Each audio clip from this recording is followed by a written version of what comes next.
ଏହି 7 ବର୍ଷର କୁନି ପିଲା ଆଗରେ ସ୍ୱୟଂ ଜଗନ୍ନାଥ କେମିତି ହାରିଗଲେ ଶୁଣନ୍ତୁ। ପୁରୀର 7 ବର୍ଷର କୁନି ପିଲା ଗୋପାଳ ଜନ୍ମରୁ ତାର 2ଟି ଯାକ ଗୋଡ଼ ଅଚଳ ଥିଲା। ସେ ତାର ବୃଦ୍ଧ ଜେଜେବାପାଙ୍କଠାରୁ ପ୍ରଭୁଙ୍କ ବଡ଼ ସିଂହାର ବେଶ ଏବଂ ସୁବାସିତ ଦୟଣାମାଳ ବିଷୟରେ ଗପ ଶୁଣିଥିଲା। ଗୋପାଳର ଗୋଟିଏ ଜିଦ୍ ଥିଲା, ସେ ନିଜେ ଯାଇ ପ୍ରଭୁଙ୍କ ସେହି ରୂପ ଦେଖିବ ଏବଂ ସେହି ମାଳଟିକୁ ଛୁଇଁବ। ରାତିରେ ଜେଜେବାପା ତାକୁ କାନ୍ଧରେ ବସାଇ ବଡ଼ ଦେଉଳକୁ ନେଲେ, କିନ୍ତୁ ସେଦିନ ପ୍ରବଳ ଭିଡ଼ ଥିଲା। ଧକ୍କା ଖାଇ ସେମାନେ ସବୁଠାରୁ ପଛ ଧାଡ଼ିକୁ ଚାଲିଗଲେ। ଗୋପାଳ ଚାଲିପାରୁନଥିବାରୁ ଭିଡ଼ ଭିତରେ କାଳିଆକୁ ସ୍ପଷ୍ଟ ଦେଖିପାରିଲାନି। ସେ କାନ୍ଦି କାନ୍ଦି ଜୋରରେ ଚିଲ୍ଲାଇଲା, ହେ କାଳିଆ, ମୁଁ ଚାଲିପାରେ ନା ବୋଲି ତୁ ଦେଖାଦେବୁନି? ମୁଁ ତ ଦୟଣାମାଳ ନ ନେଇ ଆଜି ଘରକୁ ଯିବିନି। ଠିକ୍ ସେତିକିବେଳେ ଏକ ଚମତ୍କାର ଘଟଣା ଘଟିଲା।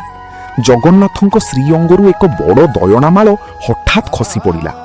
ମୁଖ୍ୟ ପୂଜାରୀ ମାଳଟିକୁ ଧରି ସବୁ ଧନୀ ଲୋକଙ୍କୁ ଛାଡ଼ି ପ୍ରବଳ ଭିଡ଼ ଚିରି ସବୁଠାରୁ ପଛକୁ ଆସିଲେ ଏବଂ ମାଳଟିକୁ ଗୋପାଳ ଗଳାରେ ପିନ୍ଧାଇ କହିଲେ, ବାବୁ, ପ୍ରଭୁ ତୋ ଡାକ ଶୁଣିଛନ୍ତି। ତୋରି ଜିଦ୍ ଆଗରେ ସେ ହାରି ଯାଇଛନ୍ତି। ଗୋପାଳର ଆଖିରୁ ଆନନ୍ଦର ଲୁହ ଝରି ପଡ଼ିଲା। ସତରେ ଆମ କାଳିଆ ସାଆନ୍ତ ପାଖରେ କୌଣସି ନିୟମ ଚଳେ ନାହିଁ।